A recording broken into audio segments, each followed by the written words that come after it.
Namaste. Yeah, today I want to read chapter 9 of Osho's discourse, I Am Dead, and the title is Both and More. So please sit down comfortably or lie down and just listen to the words like you will listen to a waterfall or to rain outside, whatever. It might take about 50 minutes, and so please enjoy. 19th of October 1980, I am in Buddha Hall. Into a blinding darkness go they who worship action alone. Into an even greater darkness go they who worship meditation. For it is other than meditation. It is other than action. This we have heard from the enlightened ones. Meditation and action, he who knows these two together, through action leaves death behind, and through meditation gains immortality. Into a blinding darkness go they who idolize the Absolute. Into an even greater darkness go they who dote on the relative. For it is other than the relative. It is other than the Absolute. This we have heard from the enlightened ones. Om Purnamada Purnamidam Purnat Purnamudachyate Purnasya Purnamadaya Purnameva Vashishyate. Om. That is the whole. This is the whole. From wholeness emerges wholeness. Wholeness coming from wholeness. Wholeness still remains. P.D. Uspensky has written a tremendously significant book, Tertium Organum. The fundamental of Tertium Organum is based and rooted in this sutra. From the whole comes the whole, yet the whole remains behind intact. From that comes this. That is whole, this is whole. But even though it has come from the whole is not reduced in any way. It remains the same, as if nothing has been taken out of it. This is a strange mantra, one of the most strange ones, because it goes against the very idea of arithmetic. It belongs to meta-mathematics. The ordinary mathematics will not agree with this. If you take something from anything, then that much is reduced in the original, and if you take the whole, then nothing is left behind. Uspensky has done a great service to humanity by proposing a higher mathematics, a mathematics of the beyond. That's what Upanishads are. First, the whole is not a finite entirety. It is finite, then of course, if you take something out of it, it will be reduced. It will not be the same anymore. The whole is infinite, so whatsoever you take from it, it remains still the infinite. And where can you take? The whole pervades all, so the very idea of taking is just an idea. As far as reality is concerned, nothing is taken out of it and nothing is added unto. It is always as it has always been.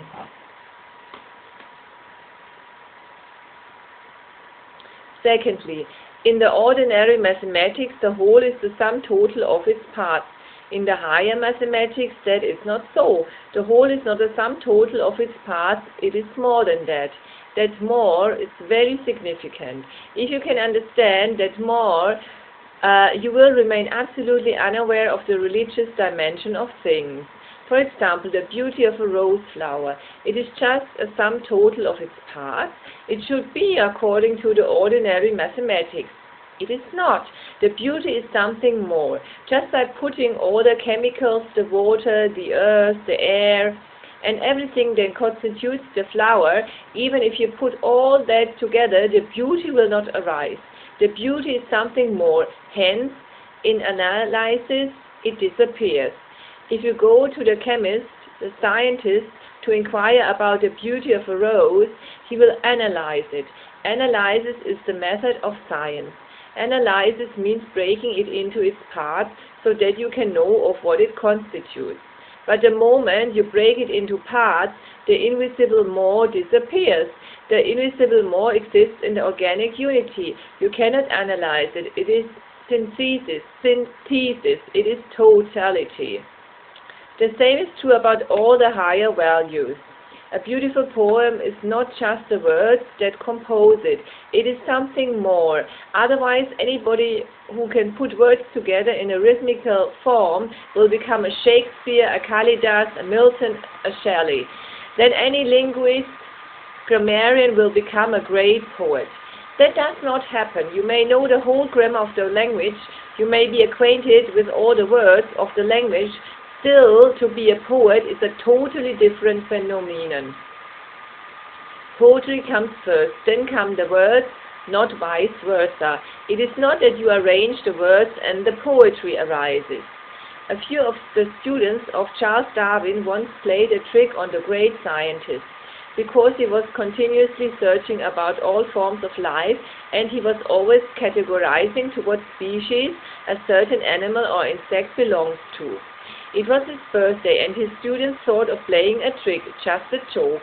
They dissected many insects and glued their parts, legs from one insect, wings from another, head from the third one, the body from the fourth, and so on. At least from 20 insects they managed to glue together a new insect which exists nowhere.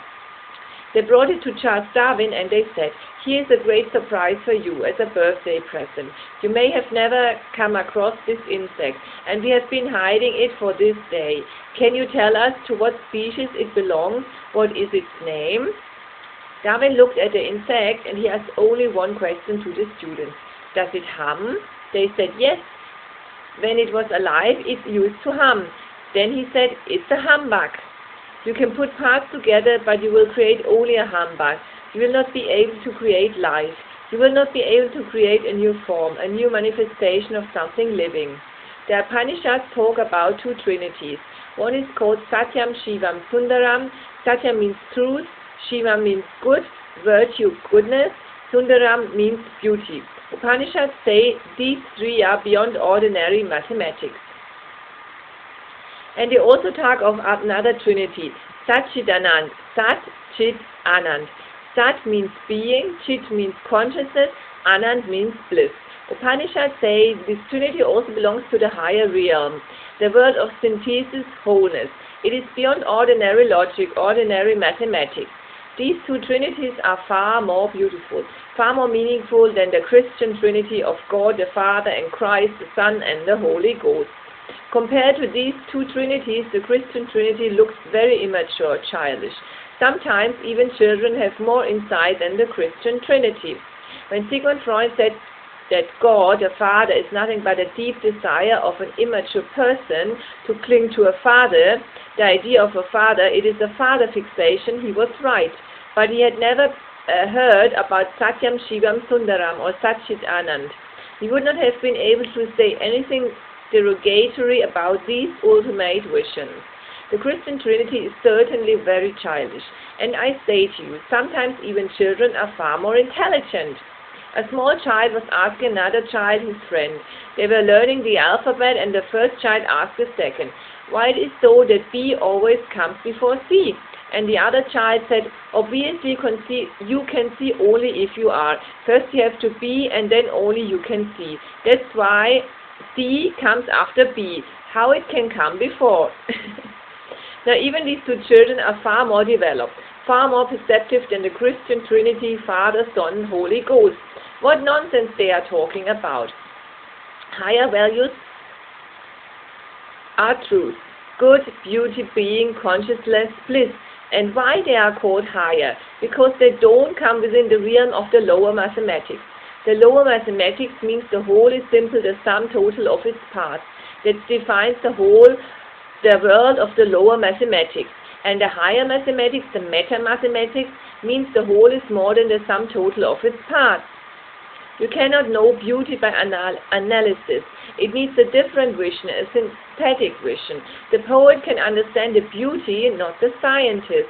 The painter can understand the beauty, but not the chemist.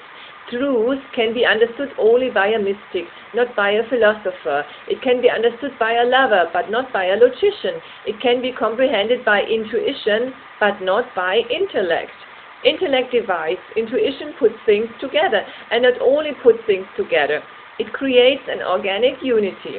Life can be looked in two ways, the scientific, the analytical, or the religious, the synthetical. Today's sutras are of such great value that they are incomparable in the whole religious literature. Even in the world of the Upanishads, there are 108 Upanishads, and all these sutras are incomparable, unique. The first sutra. Into a blinding darkness go they who worshipped action alone. Into an even greater darkness go they who worship meditation. Action means that which is external to you, meditation which is internal to you. Action is outer, meditation is inner. Action is extroversion, meditation is introversion. Action is an objective approach, science is rooted in it, hence science insists on experimentation. And because science insists on action, experiment, it destroys all that is more than the external. It denies. It simply denies the world of interiority, the world of subjectivity. It is so absurd that science accepts the outer without accepting the inner. How the outer can exist at all without the inner? It is nonsensical. If there is a coin, it is bound to have two aspects. You cannot find a coin which has only one aspect to it, only one-sided coin. It is impossible. Howsoever thin you make it, it will always have two sides to it. You cannot make it so thin that it has only one side. But science goes on insisting on this foolishness, that the external is true and the internal is false. It believes in matter, but it does not believe in consciousness. It says matter has validity and science asks for objective validity. Of course, the world of subjectivity cannot have an objective validity. It is so obvious. The very asking is wrong. The inner cannot come and manifest itself as the outer, but science is blind about it, and those who believe in science say that consciousness is illusory. Karl Marx, who thinks he is creating a scientific communism, says that consciousness is an epiphenomenon, a byproduct of matter. It does not exist in its own right. It is just a combination of material elements, chemistry, physics. It is just a combination, nothing more than that. When a person dies, the elements start falling apart and there is left no consciousness. Hence there is no immortality, no soul. Man becomes just a machine with a wrong notion that it has a soul. Man is not a he or a she, but only an it. This scientific approach has colored even the world of psychology.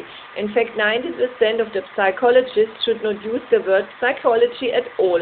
It is just wrong for them to use the word, because they deny the psyche and still they go on using the word psychology. 90% of psychologists belong to the school called behaviorism. Pavlov, Skinner, Delgado and others. They say man is nothing but his behavior. There is nobody inside him. The inside exists not. Whatsoever man is, he is on the outside. Hence he can be studied just like an object, any other object. He can be studied like any other machine. The Isha Upanishad says, into blinding darkness go they who worshipped action alone. They are falling into a blinding darkness by only following the outer, the extrovert, the objective. They are losing all sense of the inner. They will exist like robbers. That's why it was so easy for a man like Joseph Stalin to kill millions of people. You see the strange world of logic. Krishna could say to his disciple Arjuna, you can kill, there is no problem, because the soul is eternal. It cannot be killed. It cannot be burned. No weapon can enter into it. Nainam Chindanti Shastrani. There is no way, no sword, no spear can even touch it. Nainam Dahati Pavaka. Neither the fire can burn it. The soul is important, immortal, eternal, only the body dies. Hence he says to his disciple Arjuna, don't be worried, don't feel guilty. You can kill because nothing is killed. Na hanyate hanyamane sharire. When you kill a body, nothing is killed. Because the body is already dead and the soul is immortal. So who is killed? The body was already dead. has always been dead, it is matter, and the soul has always been immortal, is still immortal. You are only de-linking them, and there is nothing wrong in de-linking them. You are just separating them, separating the essential from the non-essential. In fact, you are doing a great service to the person you are killing.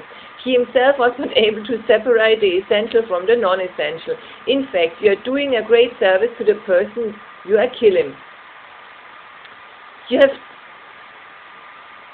himself was not able to separate the essential from the non-essential. You have done it for him. And Joseph Stalin could kill millions of people. The logic was totally different, but the result is the same. That's why I say the world of logic is very strange. Joseph Stalin is a scientific communist, a fanatic follower of Karl Marx and Friedrich Engels. He says there is not soul,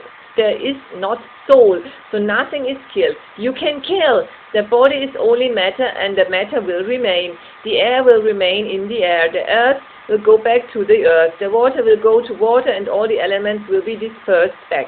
And there is no soul, so nothing is killed. Without any guilt, he killed millions of people. Arjuna also killed millions of people without any guilt. Mao Zedong did the same, but their approaches are very different. But it seems to deny one, either the external or the internal, is dangerous.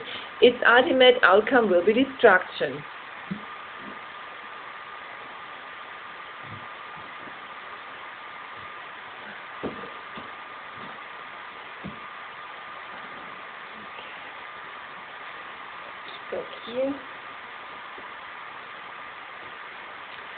Hence, the Isha Upanishad is right. Into a blinding darkness go they who worship action alone.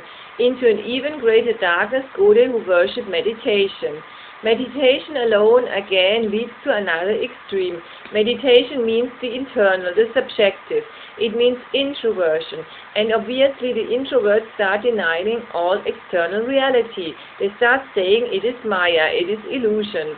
Karl Marx says the inner is illusory epiphenomenon, and Shankara and Berkeley, they say the external is illusory, the internal is the only truth.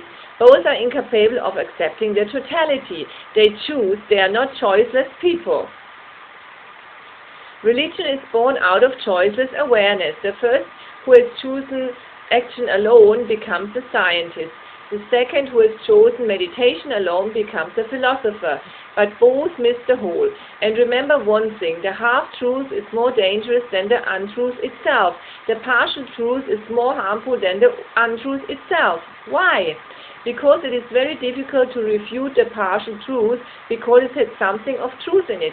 Also it is partial, but because of that presence in it, it's difficult to deny it. It is difficult to deny Karl Marx, and it is difficult to deny Shankara. Both are believers of one aspect of reality. Neither of them is religious. One is moving towards the external, the other is moving to the internal, and reality is both and more. That's my approach here, the approach to life.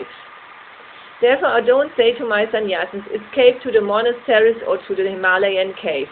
I don't say renounce the world. Renouncing the world means renouncing action. Then what will you be doing in your caves and in your monasteries? Then only meditation is left. In the past, this has been the case.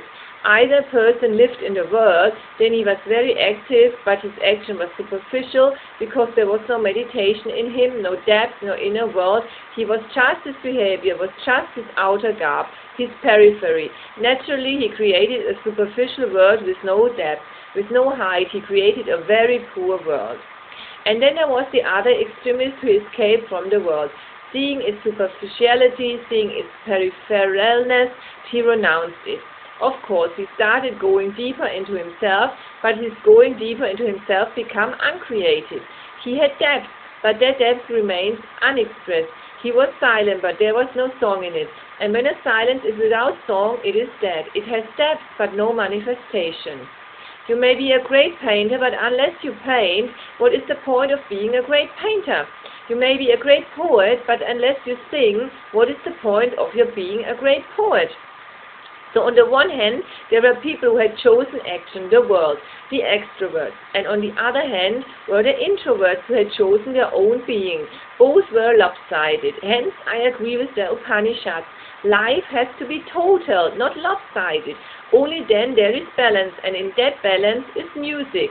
In that balance there is a center and a circumference. In that balance you are rooted in yourself. But you are not uncreative, you are creative.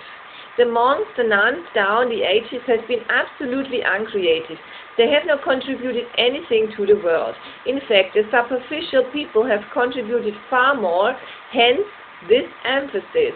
The Isha Upanishad says, "Into a blinding darkness go they who worship action alone. Into an even greater darkness," remember the emphasis, "into an even greater darkness go they who worship meditation alone." The Upanishads are really courageous.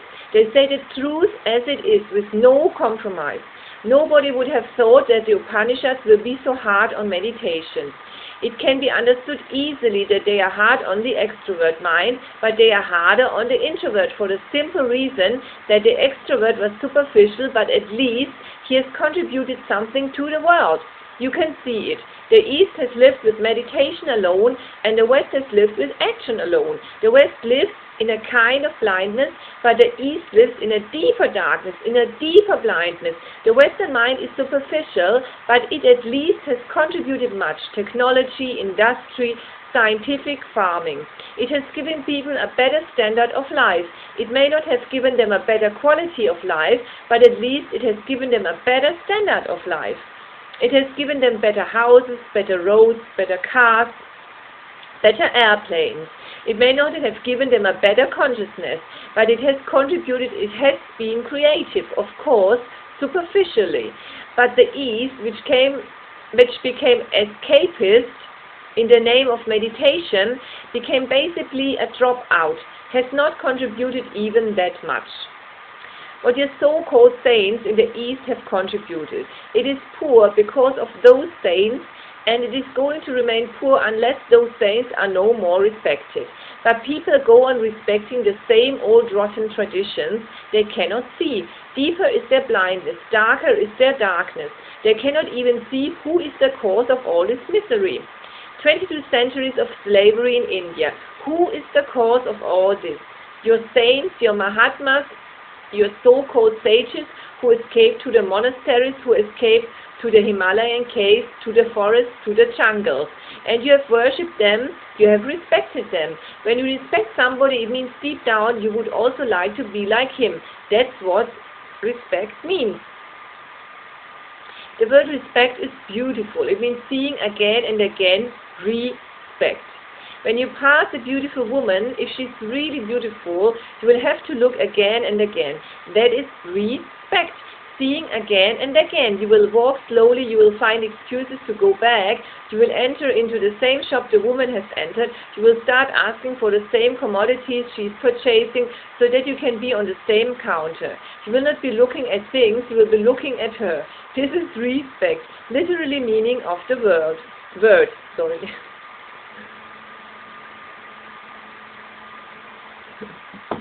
When you respect a person, it means you are fascinated, infatuated.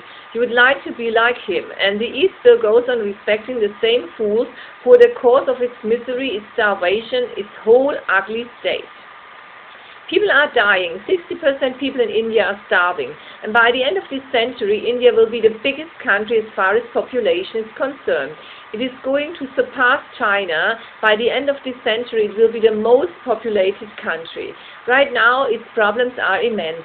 What is going to happen by the end of this century? A great calamity is awaiting. At least half of the population will die through starvation, famine, floods. By God's grace, something is bound to happen. Who is responsible for this? The people who have insisted at least for 3,000 years continuously that the real is inner and the outer is Maya, illusory. Why bother about it? In the whole world, things have changed, except in this unfortunate country, India is not yet part of 20th century. It lags behind at least 1,000 years.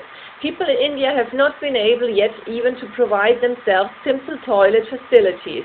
The whole country is used as a vast latrine and nobody seems to be bothered about it. It is taken for granted. The whole country is living in unhygienic conditions, in illness, but that too is taken for granted, and we have found explanations and rationalizations for it, that it is because of our past karmas that we are suffering.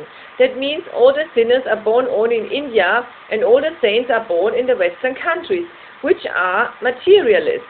They should not go there at all, but these are ways to avoid seeing the truth. The truth is that you have praised the inner too much and destroyed the outer. And I agree with the Upanishad that if you have to choose between action and meditation, it is better you choose action. It will lead to darkness, but it will not be so dark as it will be if you choose only meditation alone. But there is no need to choose in the first place. You can have both. When you can have both, why choose? For it is other than meditation. The truth is other than meditation. It is other than action. The truth is far more than action. It is both and more. And you will know the more only if you are capable of creating a synthesis between the outer and the inner, between action and meditation. Meditate, but let your meditation be expressed in action.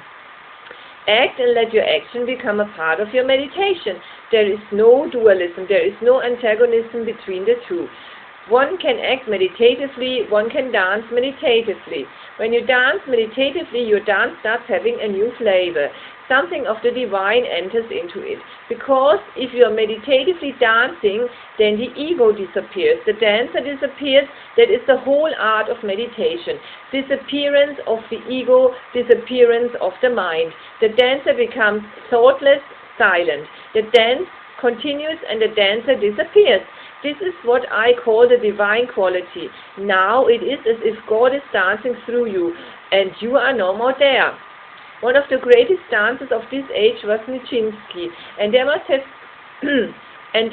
happened by coincidence a certain synthesis between dance and meditation in him. He was not a master of it, because he had never learned the art of meditation. It must have happened, just as a consequence of his total effort to go into dance, his total commitment. And the miracle used to happen once in a while. Nijinsky would take such a high jump, leaps into air, which are not physically possible because of the gravitation of the earth. And the spectators were simply mystified. They will miss few beats of their heart. It was a miracle to see Nijinsky moving as if there is no gravitation. He will take such high leaps and so easily. And the second thing was, when he will start descending back, he comes as a feather, comes very slowly, as if there is no hurry, as if the gravitation is not pulling him like a magnet. It is, according to scientific rules, impossible, but what can you do when it is happening? Even scientists observed Nijinsky and they were puzzled. Again and again Nijinsky was asked, how do you manage it? He said, that I cannot say, because when it happens, I'm not there.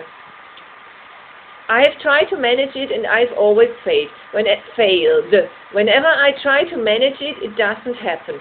Once in a while, when I forget myself completely, when I'm utterly abandoned, it happens. It happens on its own. I cannot manage. I cannot say that tomorrow it will happen. You're not the only who is surprised. When it happens, I'm myself surprised, utterly surprised, because I become weightless. A meditator can be a dancer, in fact, far greater dancer than anybody else. A dancer can be a meditator, far greater meditator than anybody else.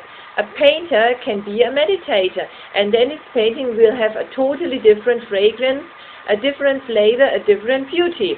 And this is so about all the actions. Whatsoever you are doing, don't renounce it. Transform it through meditation. Action has to be transformed, not renounced. The world has to be transmuted. You are not to escape from it. It is a God-given opportunity. And remember, the ultimate truth cannot be reduced either to action or meditation. It is both and more. Never forget the more, because if you forget the more, you will miss the whole point. You will miss the higher mathematics. It is transcendental. It is surpassing all dualism and all polarities. It is not just the sum total of its parts. It is something more, like beauty, like music, like poetry. This we have heard from the enlightened ones. Remember, these Upanishads are not written by the masters themselves. These are notes of the disciples. The masters have always believed in the spoken word. There are reasons for it. The masters have never written books. The spoken word has a lively quality to it. The written word is dead. It is a corpse. When I'm speaking to you, it is a totally different thing than when you will be reading it in a book. Because when you are reading it in a book, it is only a word. When you are listening to the master, it is more than the word. The presence of the master is overpowering. Before the word reaches you, the master has already reached. He is already overflooding you. Your heart is breathing with the master, beating with the master in the same rhythm. You are breathing in the same rhythm. There is a communion, an invisible link. The presence of the master, his gestures, his eyes, the words spoken by him are ordinary words. But when spoken by a master, they carry something of the beyond. They carry some silence and some meditativeness, some of his experience, because they come from his innermost core. It is like passing through a garden, even though you have not touched a single flower, but when you reach home you can still feel the fragrance of the garden. Your clothes have caught it, your hairs have caught it, the pollen of the flowers was in the wind. You have not touched anything, but the fragrance was in the air. It has become something part of you. This master simply means a certain noosphere. The word noosphere is coined by Chardin, one of the very strange men of this century. He was basically trained as a scientist. He was a geologist, but his whole heart was that of a mystic. It is very unfortunate that he belonged to the Catholic Church, and the Pope prevented him from publishing any of his ideas while he was alive. And he was such an obedient person, he followed the order, so while he was alive, nobody came to know about him. His books were published only posthumously, but those books are of tremendous import. Because he was a scientist and yet a meditator, a man of great prayer, there is a certain synthesis. His approach is very clear, like that of a scientist and yet full of poetry. But the world missed a direct communion with Chardin. The Catholic Church is the culprit. They prohibit it. They have always been against anything new happening in the world. So only when he died, his friends started publishing his books. Now the people who have come across his books can see what the world has missed, because now there are only words, beautiful words. Chardin coined the word noosphere. We are acquainted with the word atmosphere. Atmosphere means the air that surrounds you, the climate that surrounds you. Noosphere means the world of subtle vibes, thoughts, feelings that surrounds you. A master carries a noosphere around himself. I call it the Buddha field. Jains have a very specific idea about it. They worked very hard to find it, exactly what it is. And I think no other tradition has discovered all the details about the Buddha field that surrounds the master like Mahavira. Jains have worked. They were a little bit scientific in their approach, and I agree with the discoveries about the Buddha field. They say a master has a Buddha field around himself extending in all the directions for 24 miles. A circle with the radius of 24 miles becomes a Buddha field whenever a person becomes enlightened. No other tradition has worked it out with such scientific detail. Even they have measured the length. How big is the circle that surrounds the awakened person? Whosoever is a little bit open entering in the Buddha field will start feeling something strange that he has never felt before. But it happens only if one is open. Many people ask me, if we come here and don't become sannyasins, will not we be able to receive your grace? From my side, there is no problem. I'm not addressing my energy to anybody in particular. It is simple there. It is a noosphere. It all depends on you. To become a sannyasin simply means that you are dropping all your defenses, that you are withdrawing all your arguments, that you are opening your windows and doors to me. That's all. It is a gesture from your side that you are vulnerable, that you are respectful, sensitive, that you are available. I'm available whether you are a sannyasin or not. It does not matter. I'm available even to these poles of the Buddha hall. But what can I do? If they are not orange, they will miss. A sannyasa simply means a readiness to receive. The energy is there. If something is missing, it is on your part. All the masters of all the ages have depended on the spoken word for the simple reason because the spoken word comes directly from their innermost core.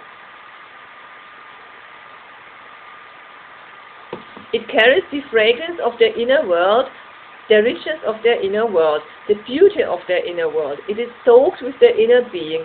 It is full of their energy. By the time it is written, it will not be the same thing. The spoken word means a communion between the master and the disciple.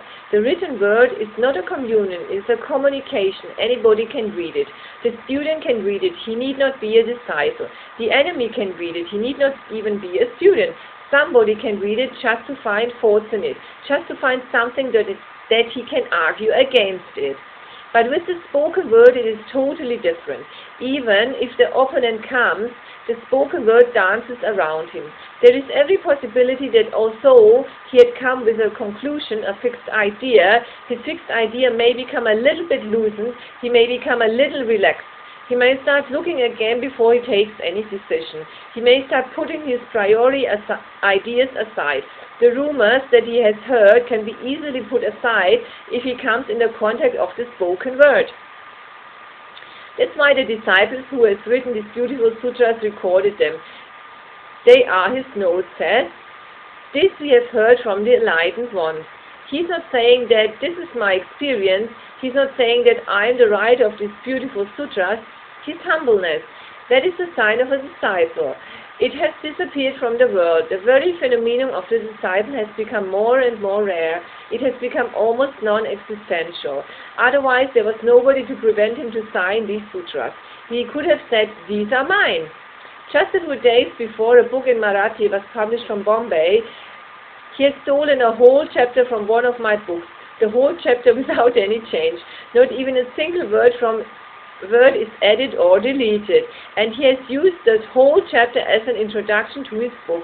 It is one of my introductions to Ashtavakra Gita, and when it was found, a letter was written to him that, how it has happened, he didn't reply. Then a notice was given to him. Then he came running and he said, I was not aware of the law, but he was told it is not a question only of law. Were you not aware that you are translating the whole chapter into Marathi without changing a single word? You have not mentioned from where you have taken it. You have not asked for permission, but that is not much important. You have not even mentioned, even that is not much important. We had written a letter to you, you have not even replied to that. People have lost all sincerity, and this is not so with the ordinary people. Even it happens sometimes with my sannyasins. When they go back to their countries and they start a center there, sooner or later only a few of them, but that too should not happen, start functioning as if what they are saying is their own. They start pretending that they are enlightened people, that they are masters. If you are enlightened people, there is no problem. If you are master, there is no problem. But you are not. And they go on coming to me and they go on asking the same stupid questions they used to ask me before, but back in their own countries they start behaving as if they are enlightened or masters in their own right. They repeat my words. Just the other day I had seen a booklet of a commune in Spain. The commune is absolutely run on the same lines as my commune, even if they call themselves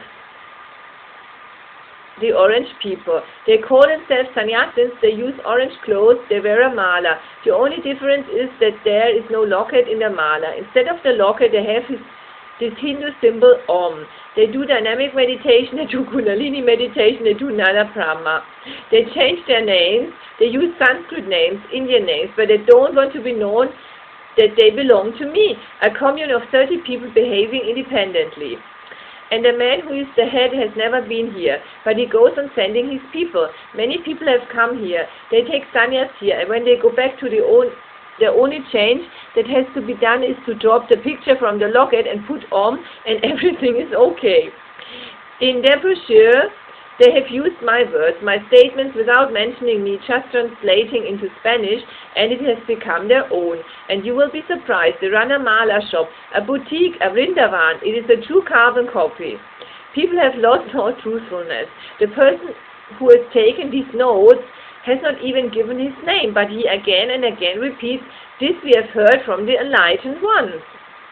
And remember, he does not say, "This I have heard, even we have heard." He simply is representing the whole world of the Master's disciples. He is not even using the word I, that "this I have heard." This we have heard from the enlightened ones. Those who have known, we have heard it from them. He does not bring himself in at all. Just the other day, I have received a letter from Sudha. Few days before, she wrote a letter that, "Osho, I am in a great conflict. I cannot leave you. I cannot live without you. And yet, when I'm in a commune, I don't feel absolutely surrendered to you. That makes me feel sad. I want to be absolutely surrendered, to drop all my mind and all my ego. That I cannot do, and because I could not do it, you have sent me to the West. But I cannot live in the West either. I hanker for your presence. I want to be back home as soon as possible." She talked this with one of our sannyasins, Gunaka, who runs a beautiful center in Germany, Karuna. She talked to him on the phone, and Gunaka wrote her a letter that, "You come to me and I will help you to get rid of Osho. I will help you to go beyond this attachment." Now he runs a center for me, helping people to get rid of me. He was here. Twice he tried to become enlightened and failed. He will declare he has become enlightened, and then he will come to his senses again. Now running a center, he is imitating. Now he's trying to help people to get beyond attachment. Sudha has done a good job of writing a letter to him that I don't want to get rid, I want to get rid of myself, not Osho, and I don't need your help. First you help yourself, physician, heal thyself first. But Gunaka is getting into stupid ideas. Just 2 days before, he wrote a letter to all members of UNO that I represent Osho, I represent the hierarchy of the esoteric masters, and I want you to do these things. Unless these things are done, the world is not going to be saved. Now he's trying to save the world. He has not even been able to save himself. But these egoistic ideas are bound to happen because deep down the ego has lived for so long that it does not want to leave you. Even when you think you have dropped it, it simply hides somewhere in some dark corner of your unconsciousness, and it starts functioning from there. This is the true way of a disciple to say, "This we have heard from the enlightened ones." Meditation and action. He who knows these two together through action leaves death behind, and through meditation gains immortality. Words which should be written in gold, far more precious than any diamonds can ever be. This is my whole approach. Meditation and action. He who knows these two together. It is so clear, and in India people go on reciting the Isha Upanishad, but I don't think that they ever ponder over what they are reciting. They are all escapists. They are all renouncers of the world. They have left action behind. If they have understood the Isha Upanishad and its message, they will be my sannyasins, not the old traditional ones. My sannyasin represents togetherness of action and meditation. He is in the world and yet not of it. He is like a lotus flower coming out of dirty mud, but transforming the mud into the beauty of a lotus, living in a lake yet untouched by the water, absolutely untouched. A true sannyasin should be in the world, in action, and deeply rooted in meditation. Your roots should be in meditation, your branches should be in action. You should be like a tree. Its branches go high in the sky. They are longing for the stars. It goes on rising high. But remember, a tree goes high only if its roots go deep. In the same proportion, deeper the roots, higher the branches. Higher the branches, deeper the roots. They balance each other. Roots have to be in meditation and branches in the world. In the full sunlight, dancing in the wind, whispering with the clouds, and deep inside you in the inner world, growing roots in meditation. Then you will be a full tree.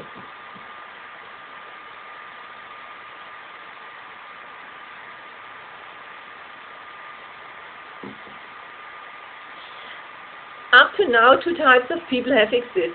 A few have existed without roots. Of course, without roots, a tree is bound to be felled. And few people have existed just as roots, without trees. And just roots are ugly.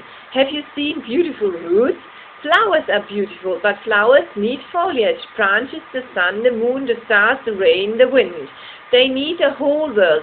Then those colorful flowers These both have to be together. Only then you will be an integrated whole being.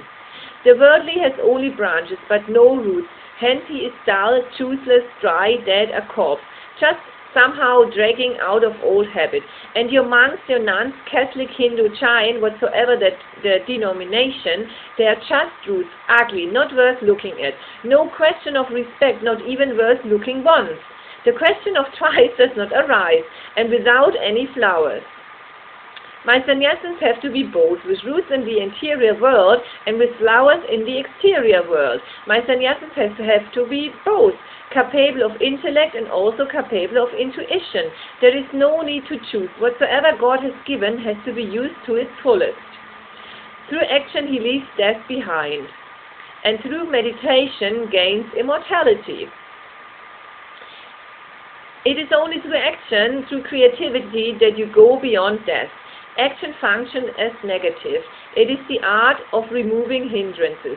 For example, you are digging a well. Action means removing all the layers of earth and the rocks.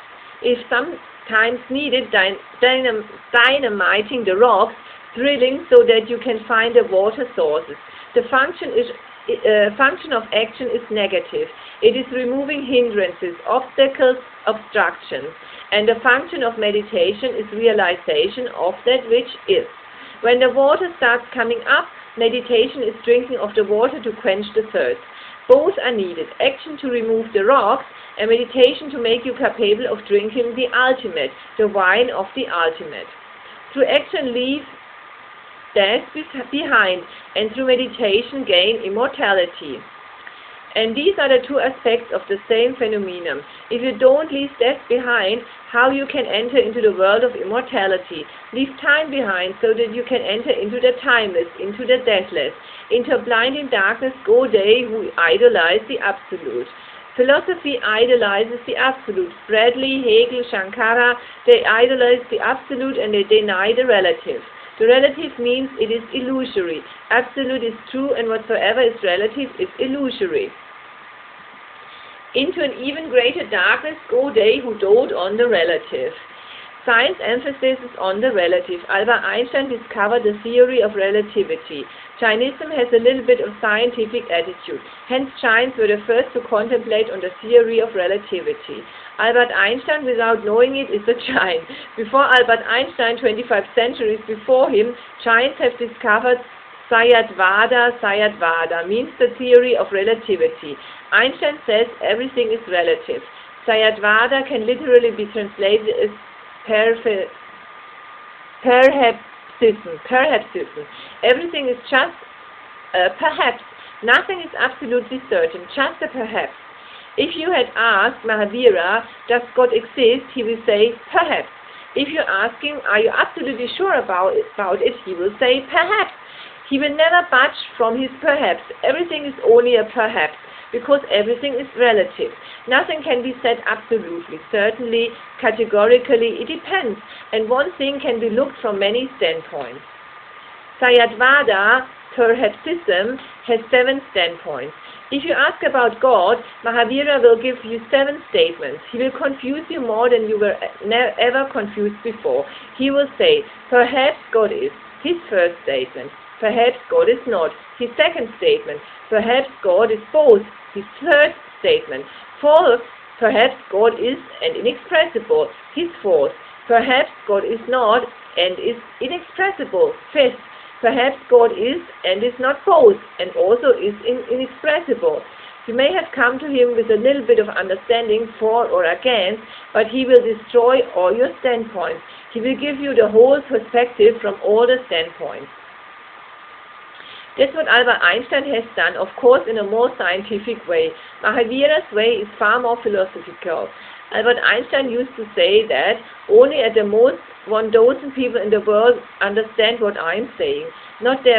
There are not many more intelligent people in the world, but the very idea of relativity has something fundamentally wrong about it.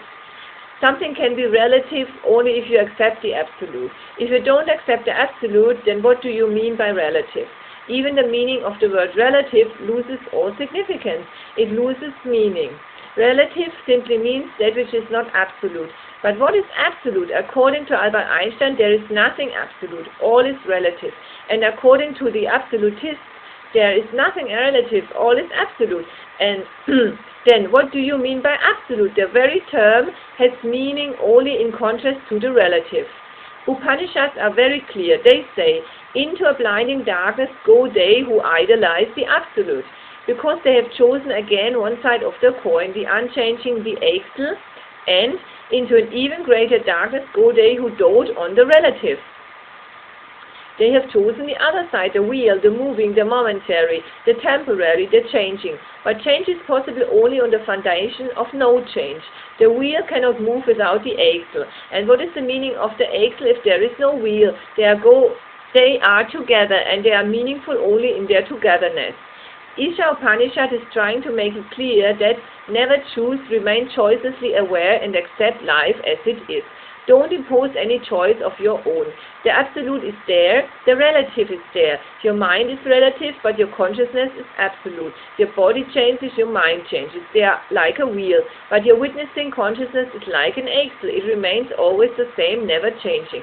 It is on that axle that the mind and the body wheel moves. And they are not against each other. They are supporting each other. They are complementary to each other. This high synthesis is the message of the Upanishads.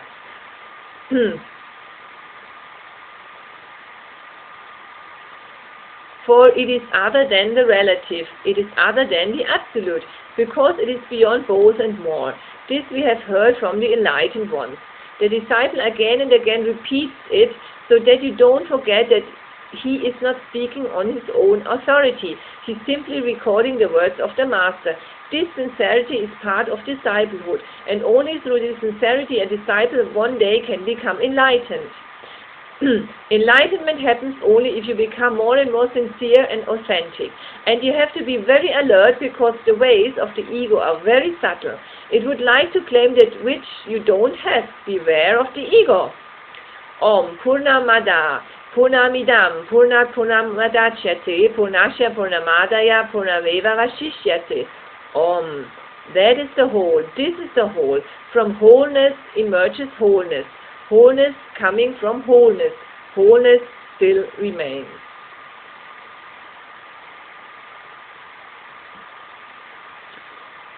So, thank you very much for listening and watching. I hope you liked it and you enjoyed it and you understood it maybe. If not, it's also good. I wish you a wonderful day or evening or whatever. Bye bye. Namaste.